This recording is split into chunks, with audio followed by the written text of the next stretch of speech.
Remember, everyone calls Itachi Uchiha a hero now. But when he was alive, his own village hated him. His little brother wanted him dead. His clan cursed his name. And here's the part nobody wants to admit. He never once tried to defend himself. You've seen Naruto. You watched Naruto. And you have seen that he acted as a double agent. He betrayed his own clan. He massacred his own clan just to protect his brother. But did you ever feel that, like him, there may be some brother or father who wanted to protect their precious one, their precious child, their precious friend, their precious brother? Have you ever think that? Was he a hero or a villain? That's up to you. Because everybody has their own understanding, their own feelings, their own sentiments. You know that feeling when you do the right thing and everyone thinks you're the villain. When you protect someone by staying silent, doing nothing, and they hate you for the silence. When doing what's right cost you the one thing you wanted the most, to be understood. That's not just Uchiha Itachi's story. That's yours. That's mine. That's every person who has ever chosen integrity over approval. You read many things, many. I'll also read that. When a person protects somebody, he doesn't leave his name or his face or just come to, yes, yes, it was me. I was the one who helped you. So just give me the pocket money or give me the what you wanted to do. But there comes another guy who stole their credit and acted seamlessly that they were the ones who saved them. By the end of this video, you're going to understand why Uchiha Itachi made the choice he made. Not as a plot twist, but as a psychological truth about sacrifice, identity, and what it really meant to be strong, to be mentally strong. And somewhere in this story, you're going to find a piece of yourself you didn't expect to find. Now, let's go back. A 13-year-old boy is standing in the rain. In front of him lies his entire clan, his mother, his father, his relatives, people who grew he watching. He grew up going to at the dinner tables all day by his own hands. That bloody hand. The village calls him a massacre, a traitor, a monster who slaughtered his own blood for power. That's the story everyone believed for years. But here's what nobody knew. Itachi's clan was planning a coup, means a rebellion, a civil war that would have torn the entire village apart, killing thousands, including children, including his own little brother, Uchiha Sasuke.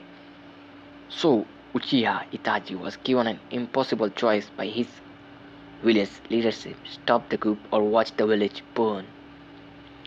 So he did the unthinkable. He killed everyone he loved. He massacred everyone except for his little brother to save people who would never know his name. And then he let his little brother believe he was a monster because hatred was easier to survive than grief. Because in grief, people break down. They totally lose themselves. But in hatred, for revenge, they live, they become stronger. That's their fuel. For the rest of his life, Uchiha Itachi lived as a criminal. He joined a group of dangerous men. He was hunted, he was feared. He let his own brother train for years with one single goal: to kill him. And when the moment finally came, Itachi let him. He died at his brother's hands, smiling, having never once told him the truth. That's not weakness, that's the heaviest kind of strength there is. Here is where it gets real. Psychologists have a term for what Itachi Uchiha carried: moral burden without moral credit. It's when you do something right, something purposeful, something with integrity, but you can never receive the recognition for it because explaining yourself would cause more harm than staying silent. Most people can't handle this. Our brains are wired for something called social validation. We crave being seen as good, not just being good. It's a dopamine driven. Every time someone understands us, agrees with us, forgives us, or loves us, our brain rewards us with a small hit of relief. Now think about it. You begin to show off everything. Like, hey, I was the top of my class, just to get that approval, that validation. Yeah, your brother, you're very cool. You got the first place in that tournament. You're very awesome. You know this skill too. Oh wow, that's just validation. And most people do this, not staying silent. Itachi denied himself that hit every single day. Think about your own life for a second. How many times have you done the right thing, helped someone quietly, forgave someone who didn't deserve it, stay loyal when it would have been easier to walk away, and got nothing back? No thank you, no apology, maybe even blame instead. Now think about it in the person. Like, you're at your home. You have done many things just for your family's approval. Like, you didn't want to study, but you study just so your family can recognize you. They won't treat you as invisible, they won't ignore you. Some people start throwing a tantrum, they act like childish, they crack jokes just so people can notice them. There should be a student, like an introverted quiet student, or the topper, or the student who has sacrificed everything, his passion, his goal, his talent, just as his parents wanted him to study, to get good marks. And that student, despite being big, despite being not able to grasp this concept faster, he did his best. But then also he got ridiculed. This is a story of many students. Like, you sacrifice your own virtues, your goals, your passion, just for your parents' validation, your parents' approval. So you start studying. You study like a madman. Or some students just do their study in the last month, last week, just to score maximum marks, just for their family's recognition. They cheat just because they want something, that's approval in their family's eyes, the validation, the identity. They don't want to feel like invisible. Like, when you score good, you're treated good. When you score bad, you're treated badly. That's the moment most people break. They start doing good only when someone is watching. Like, you start studying when your parents watch. When your parent is at home, you study, and that's only to show them. But when they are not around, you show your true colors. Psychologists call this the shift from intrinsic motivation to extrinsic motivation. You stop acting from your own values and start acting for applause. Itachi never met that shift. His identity wasn't built on how the village saw him, it was built on what he knew to be true, even if he had to die with that truth unspoken. That's the psychology of real integrity, and it's rare because it's the loneliest kind of staying there is. Now let's understand why this is so hard for human brain. There is a part of your brain called the default mode network. It's called it's active when you are not doing anything specific. When you're just thinking, and a huge chunk of that thinking is about how other people perceive you. Humans evolved in tribes. Think about it. When you walk outside or roam outside, you think like, that person may be talking about me. He may be laughing at me. Why is making that face? Oh no, that person is talking to me. He would be frankly making fun of me. Or when you're playing, you treat yourself like that. That when you score good, you will be like, yes, they may be thinking about like how cool I am. And when you don't score, you feel ashamed. Like, they're talking about me. They're making fun of me. They would be saying that this noob, he doesn't even know how to play, so why does he show his face? Being disliked by your own people or the people you love or kind of specially treated. So your brain still treats social rejection like a survival threat. So when a person is heartbroken, they feel the physical pain. This is why being misunderstood hurts. Literally, this is like physical pain. Your brain doesn't know the difference between a broken bone and a broken reputation. So when Uchiha Itachi to be hated instead of understood. He wasn't just making an emotional sacrifice, he was fighting his own biology every single day for years. There is another concept that fits here. It's a mental discomfort you feel when your action and your identity don't match up in other people's eyes. Most people resolve this dissonance by changing their behavior to match the perception, bending themselves to fit what others expect. Itachi's he resolved it differently. He let the world be wrong about him and kept his internal truth intact. That takes an enormous amount of self concept.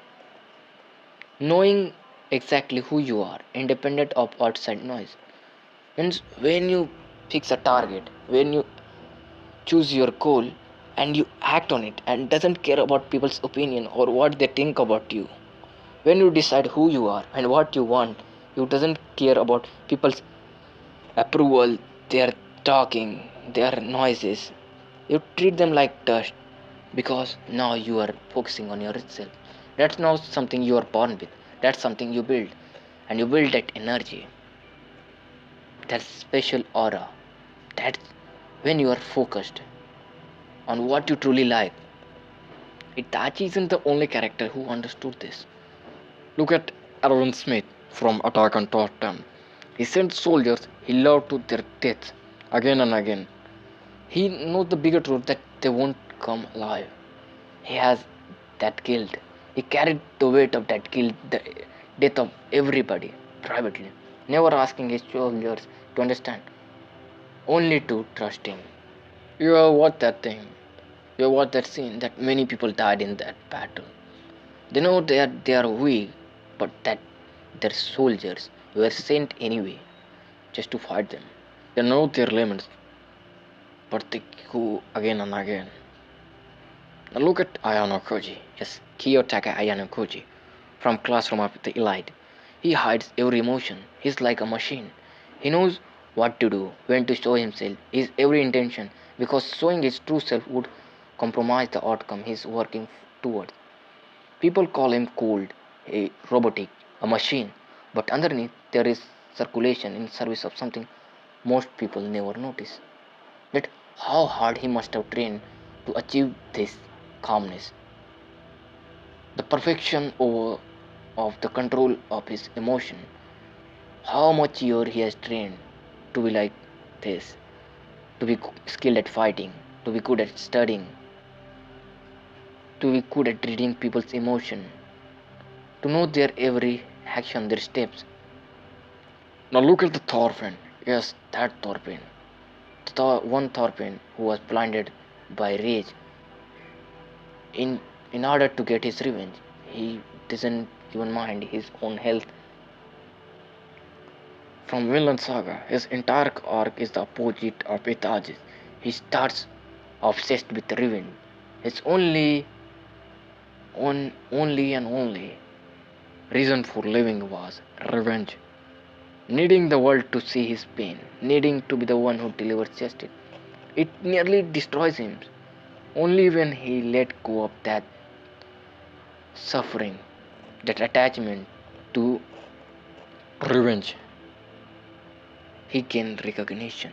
When he started helping people quietly, expecting nothing, does he finally become the person who you wanted to be? The person now complete. Here's the pattern across all of them. The characters who suffer the most aren't the ones who lose the most. They are the ones who can't let go of needing to be understood. Itachi mastered something that others had to learn the hard way. That peace doesn't come from being seen correctly, it comes from being true correctly. This idea isn't new, it's ancient. It's very, very ancient. There is something called attachment in the Buddhist scripture. When you attach yourself to something, to a person, to a feeling, like Thorfinn attached himself to revenge, then you don't become your own self. You are another self. And you only have right to your action, but never to the fruit of your action. This is the philosophy. Doing your duty fully, without accepting anything, without attachment to phrase, without blame or outcome. That's the real way. That's the only way to live. A person of good character does what is right and moves on without needing witnesses. Think about Naruto Uzumaki. His only ninja way. That was, I never go off my words. That was his thing. Because his character was based on his words. There is a samurai code, and their principle is a warrior does not act for glory. He acts because it is right, and if death or dishonor in the eyes of others is the curse, he accepts it without complaint. People found their meaning in their suffering, not recognition, not comfort, but meaning. They're the ones who endured what should have broken them. That thing that opened their eyes. There are different centuries, different continents, but the truth remains same. Real strength isn't about being loud. It doesn't need an audience. It just needs to be true. It needs to be your true self. So how do you actually build this kind of strength in your own life? Here is what to practice. One, that's the step one. Separate your action from your need for approval. Before you do something good, ask yourself, would I still do if no one ever noticed it? Like Ronaldo trained himself every day. So does he need an audience to prove himself? That yeah, he works out every day. He does it training regularly. If the answer is no, you are not acting from values. You are just performing. Like you perform when your parents are at home. You perform like an obedient child. You study when your parents are not at home. You show your true colors. Step 2. Let people be wrong about you sometimes. You don't owe everyone an explanation. Chasing every misunderstanding will drain you. Choose your battles, save your energy for what actually matters. Step third is to build self concept clarity. Write down honestly what your values are, what your principles are, what you think is good, what you think is bad, what actually defines your value.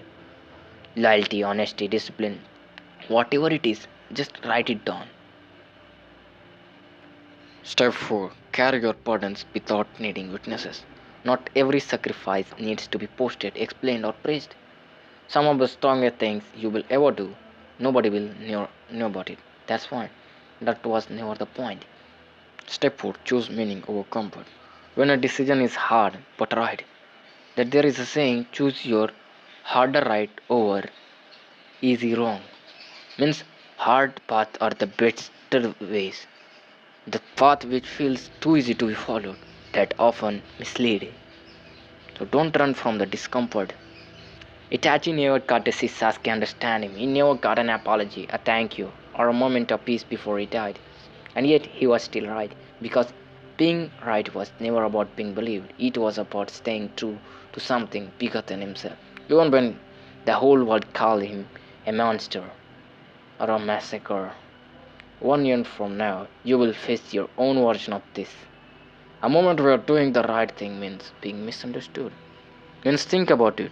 Now you are nobody. Your action doesn't concern anybody. But when you become popular, when you are world known, your every single step will lead to you either criticism or recognition. They will not care about your past or how your behavior was in your past, like you used vulgar words or anything. But when you become famous, you are a popular one, then your every action that will either lead to criticism or to popularity. So keep fighting, keep healing, and never get lost, and never give up. I will see you in the next video.